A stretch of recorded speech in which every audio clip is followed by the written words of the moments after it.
यहाँ पर पोर्टफोलियो में हमने कुछ डमी डेटा जो है वो इंसर्ट कर दिया। 5 पोस्टें हैं यहाँ पर, और ये होती है रेस्टफुल एपीआईज। ये जिस तरह ये हम जो है एपीआईज के ज़रिए से हम डाटा गेट कर रहे हैं। अब हमने ग्राफक्यूएल को इंस्टॉल करना है। कैसे इंस्टॉल करते हैं, यहाँ पर आएंगे, प्लगइन्स में आएंगे, और बल्कि मार्केट प्लेस में यहाँ पे आप सर्च कर सकते हैं ग्राफक्यूएल।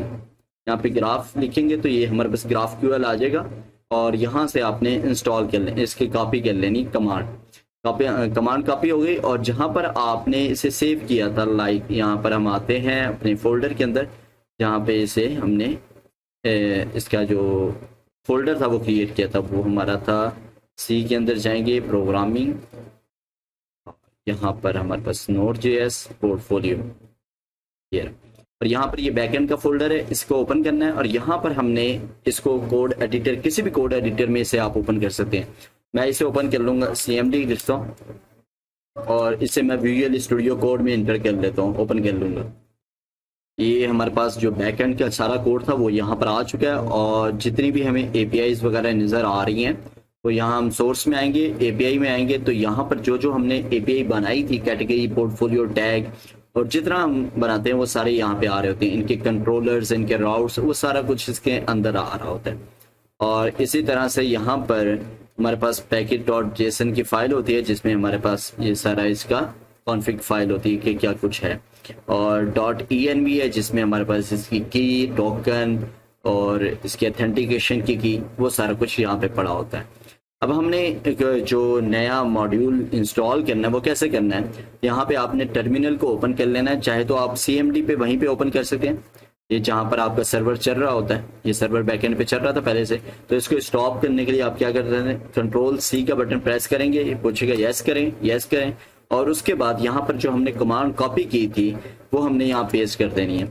अब वो कमांड क्या थी, यहाँ पे कमांड देख लेते हैं। ये कमांड है हमारे पास।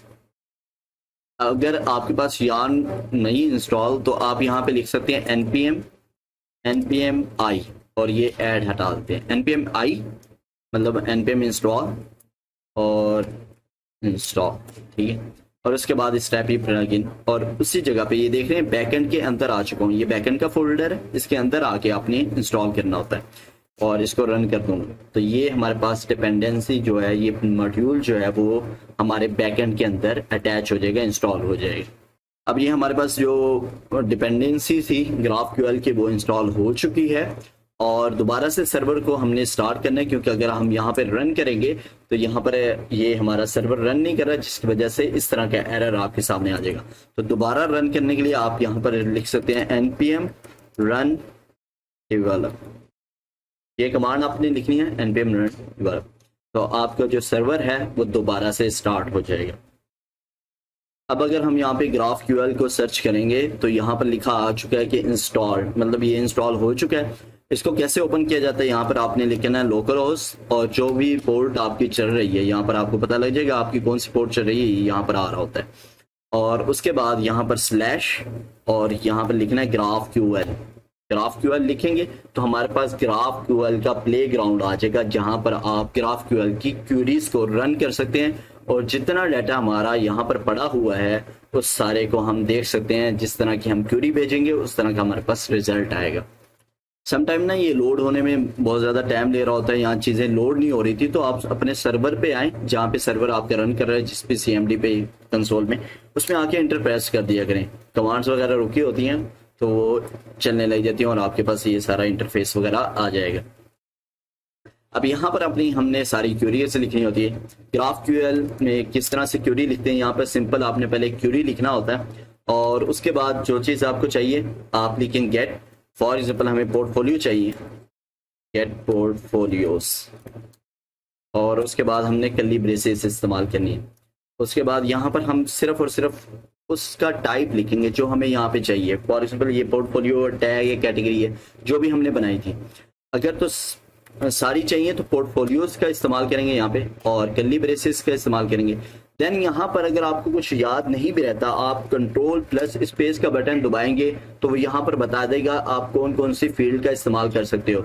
तो यहाँ पर हमने डाटा को लेना है, डाटा को दोबारा हमने कर्ली ब्रेसेस देनी है और फिर से हम कंट्रोल प्लस स्पेस का बटन दबाएंगे तो ये हमें बता देगा। यहाँ पे आप आईडी इस्तेमाल कर सकते हैं, फिर कॉमा देंगे, कॉमा देने के बाद फिर से हमने दोबारा से एट्रीब्यूट्स लेने, एट्रीब्यूट्स लेंगे, कर्ली ब्रेसेस देंगे और इनके अंदर जो जो डाटा आप चाह रहे हैं कि आपके पास आए रिटर्न में, वो आप यहाँ पे रिटर्न करवा सकते हैं। अब यहाँ पर अगर हम कोई चीज मिस कर रहे हैं तो यहाँ पर रेड लाइन आ जाती है कि आपने यहाँ पर कोई चीज है जो आपने नहीं दी। फॉर एग्जाम्पल हम क्या पोर्टफोलियोज में से सिर्फ और सिर्फ टाइटल गेट करना चाह रहे हैं, तो मैं यहाँ पे टाइटल लिखूंगा और ये क्यूरी रन कर दूंगा तो यहाँ पर मेरे पास रिजल्ट आ जाएगा कि आपने पोर्टफोलियो आईडी नंबर 1 कौन सी है, Pinterest bulk video downloader, ID number 2 पे ब्लड डोनेशन ऐप, आईडी 3, ये सारा डाटा आ गया है और इसमें जो है हमारे पास सिर्फ और सिर्फ टाइटल निकल के आए। अगर यहाँ से मैं आईडी को हटा भी देता हूँ तभी ये सिर्फ और सिर्फ अब हमें सिर्फ टाइटल दिखा देगा। इसी तरह से अगर हमें कोई मजीद चाहिए, हमने फॉर एग्जाम्पल निकालने यहाँ से टाइटल के साथ डिस्क्रिप्शन भी देखना चाहते हैं तो आप डिस्क्रिप्शन लिखें, रन करें, यहाँ पर डिस्क्रिप्शन आ गई है। और इसी तरह से कंट्रोल प्लस स्पेस का बटन दबाएंगे तो वो हमें सारी लिस्ट बता देगा कि आप यहाँ पर कौन कौन से एट्रीब्यूट का इस्तेमाल कर सकते हैं। यहाँ पर हमारे पास स्लग भी है, इमेज भी है और मैं यहाँ पर स्लग भी इस्तेमाल कर लेते हैं, स्लग भी देख लेते हैं और उसके बाद यहाँ पर डेट भी ले लेते हैं। डेट ले लिया, देन हमने ओके हो गया। इसके बाद फिर हम इमेजेस वगैरह को देखेंगे। ये सारी चीज़ें ले ली, रन करते हैं और उसके बाद यहाँ पे स्क्रॉल डाउन करूँगा, यहाँ पे लास्ट में आ गया सिलेक्ट और ये डेट। अब यहाँ पर हमें इमेजेस चाहिए, इमेज जो है वो नेस्टेड फिर एक अरे है। यहाँ पर देख सकते हैं हमारे पास रेड एरर आ गया। जब हमने सिर्फ डेट लिखा था यहाँ पे रेड एरर नहीं था क्योंकि ये एक सिंगल एट्रीब्यूट था, इसके पास सिर्फ एक वैल्यू थी। अब जब इमेज में जाएंगे तो इमेज एक अरे है और यहाँ पे हमारे पास रेड एरर आ रहा है। अगर मैं इमेज में जाऊंगा रेड एरर आ रहा है, आप यहाँ कर्ली ब्रेसेस दें और उसके बाद कंट्रोल पर स्पेस प्रेस करें, वो बताएगा आप डाटा के एट्रीब्यूट इस्तेमाल करें। इसी तरह से फिर हम एट्रीब्यूट्स को इस्तेमाल करेंगे। जब नेस्टेड अरे होगी दोबारा से उसी तरह से हमने सारा काम करना है, डाटा लेना है, एट्रीब्यूट्स लेने हैं और उसके अंदर फिर जाके आपको उसके फील्ड्स मिलेंगी कि आप कौन कौन सी फील्ड में क्या क्या डाटा पड़ा है। अब एट्रीब्यूट्स में आ गए, अब यहाँ पर फिर से एरर आ रहा है तो यहाँ पे हम कंट्रोल प्लस स्पेस का बटन प्रेस करेंगे और ये हमें बताएगा कि आप यहाँ पे क्या कुछ ले सकते हैं। अब उस इमेज का नाम क्या है वो हम लेना चाह रहे हैं तो इसको नाम ले लेंगे, ये हमें बता देगा उसका नाम है 5.jpg है। ये हम अब ये सारा कुछ आ गया उसका इसको कहते हैं एग्जिट डाटा कि उस इमेज का नाम क्या है, उसका आल्ट टैग क्या है, उसका कैप्शन क्या है, उसकी विड्थ हाइट क्या है, वो सारा कुछ हमें यहाँ पे बता रहा है। अब अगर हमें इमेज का यूआरएल चाहिए कि इमेज कहाँ पे अपलोड हुई है तो उसके बाद यहाँ पर फिर से आता है यूआरएल। एक तो आता है कि आप यूआरएल लिखोगे, आपको ओरिजिनल इमेज का जो जहाँ पे अपलोड है वो ओरिजिनल इमेज उसका यूआरएल मिल जाएगा। ये है हमारे पास इमेज का यूआरएल, यहाँ पे पेस्ट करते हैं। अब इससे पहले हमें लोकल होस्ट और वो लगाना पड़ता है अपना बेस यूआरएल पोर्ट नंबर, ये लगाएंगे तो ये हमें इमेज दिखा देगा। ये इमेज जो ओरिजिनल अपलोड हुई थी ये वही वाली है। अब जैसे ही हम कोई इमेज अपलोड करते हैं उसके 4 वर्जन ये स्टेप ही बना देते हैं, एक थंबनेल, एक स्मॉल, एक मीडियम, एक लार्ज और एक ओरिजिनल होता है। ओरिजिनल को लेने के लिए आपने क्या करना है, सिंपल यूआरएल लिखना है। फॉर एग्जांपल वो गैलरी निकालनी है, इमेज है ये वाला है और यहाँ पर आके कॉमा देंगे और गैलरी। यहाँ पर आपने देखा था यहाँ पर जब मैं रखूंगा कर्सर रखूंगा यहाँ पर मुझे अंडरलाइन दे देगा इसके नीचे कि यहाँ पर आप काम कर रहे हैं गैलरी। और गैलरी में से दोबारा डाटा निकालना है, डाटा एट्रीब्यूट्स और यूआरएल कि इसमें जितने भी यूआरएल हैं वो सारे मुझे दिखा दो। वो सारे यूआरएल्स मुझे दिखा देगा। यहाँ पर हमारे पास मौजूद थे ये गैलरी के, ये गैलरी और उसके अंदर ये यूआरएल। अब हम इस तरह से मतलब कैटेगरीज, मतलब इस पोर्टफोलियो की सिर्फ हम कैटेगरीज देखना चाह रहे हैं तो यहाँ से मैं ये बाकी सारा डाटा रिमूव कर देता हूँ। ओके, सारे को रिमूव करता हूँ, सिर्फ डाटा तक रखते हैं। डाटा ओके हो गया। और यहाँ पर हम एट्रीब्यूट्स और यहाँ पर हमने पोस्ट की पोर्टफोलियोज के साथ जो भी कैटेगरी अटैच्ड है, जिस पोर्टफोलियो के साथ जो सी कैटेगरी अटैच है वो निकालना चाह रहे हैं। पहले तो हम टाइटल ले लेते हैं ताकि हमें पता लगे किस टाइटल के साथ कौन सी कैटेगरी अटैच्ड है। और उसके बाद यहाँ पर हम लिखेंगे कैटेगरी, कैटेगरी लिखेंगे, डाटा लिखेंगे और यहाँ पर कैटेगरी आ रहा है क्योंकि हमने कहा था कि एक पोर्टफोलियो के साथ एक ही कैटेगरी अटैच होगी, इसलिए प्लूरल नहीं आ रहा।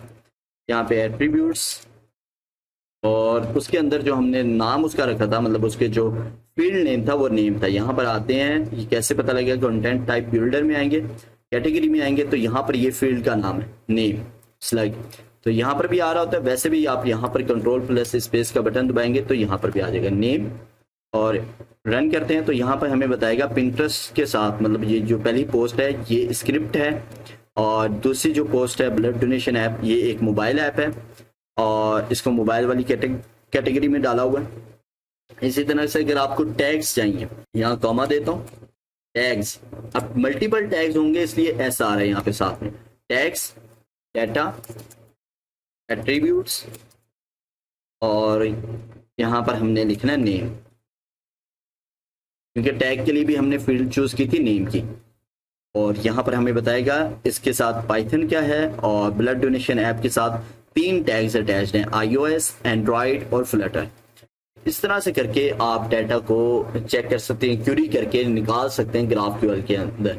तो आपने इसकी मुख्तलिफ प्रैक्टिस करनी है। अब यहाँ पर हम फॉर एग्जांपल हमें कैटेगरी के हिसाब से पोर्टफोलियोज चाहिए, मतलब पहले तो हम चेक कर रहे थे पोर्टफोलियो के हिसाब से कि कौन से पोर्टफोलियो के साथ कौन सी कैटेगरी अटैच्ड है। बट अगर हम ये देखना चाह रहे हैं कि किस कैटेगरी के अंदर कितने जो है ना हमारे पास पोस्टें पड़ी हैं या कितनी पोर्टफोलियोज पड़ी हैं, तो यहाँ पर हम क्या करेंगे, इसको हम रिप्लेस करते हैं, सारे को हम मिटा देते हैं और दोबारा से क्यूरी लिखते हैं। यहाँ पर हम लिखेंगे कैटेगरीज, कैटेगरीज चाहिए हमें, कैटेगरीज मल्टीपल, और उसके अंदर हमें डाटा चाहिए, डाटा के अंदर हमें पोर्टफोलियोज, एट्रीब्यूट्स चाहिए, एट्रीब्यूट्स के अंदर यहाँ पे कंट्रोल प्लस स्पेस दबाएंगे, पोर्टफोलियोज, और पोर्टफोलियोज के डाटा, एट्रीब्यूट्स, देन यहाँ पर हम दोबारा से टाइटल रन करते हैं तो यहाँ पर हमें बताएगा कि हमारे पास जो डाटा है पहले टेक्स्टपैड प्लस प्लस, और यहाँ पे हम नाम भी ले लेते हैं, यहाँ पे एट्रीब्यूट्स नेम,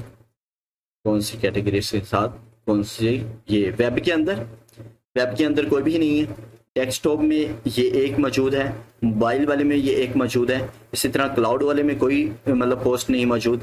इसी तरह स्क्रिप्ट में आएंगे तो ये 3 जो है पोस्टें मौजूद हैं स्क्रिप्ट में। तो इस तरह से यहाँ पर अगर हम टैग्स से निकालना चाह रहे हैं, यहाँ पर मैंने चेंज किया टैग्स, और वही सारा कुछ रहेगा क्योंकि ये चीज़ें सेम रहती हैं डाटा, और हमने टैग का जो फील्ड नेम था वो नेम ही था, और इसी तरह पोर्टफोलियोज भी अटैच थी टैग के साथ, रिलेशन हमने बनाया हुआ था, ये उसकी वजह से नहीं करा। अब टैग्स में जब PHP में आएंगे तो कोई डाटा मौजूद नहीं है, जावा में भी नहीं है, एंड्रॉयड में ये ऐप पड़ी हुई है ब्लड डोनेशन ऐप वाली, iOS में भी ये वाली ऐप पड़ी हुई है।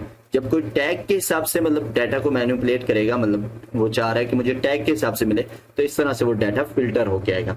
तो अब मैंने आपको मुख्तलिफ तीनों क्यूरीज भी रन करके दिखा दी कि आप किस तरह से कैटेगरी के हिसाब से डाटा निकाल सकते हैं, या कैटेगरी के हिसाब से कैसे निकाल सकते हैं, या पोर्टफोलियोज के हिसाब से, पोस्टों के हिसाब से कैसे डाटा निकाल सकते हैं, और उनके दरमियान रिलेशन कैसे कायम कर सकते हैं, ये सारा कुछ हम सीख चुके हैं।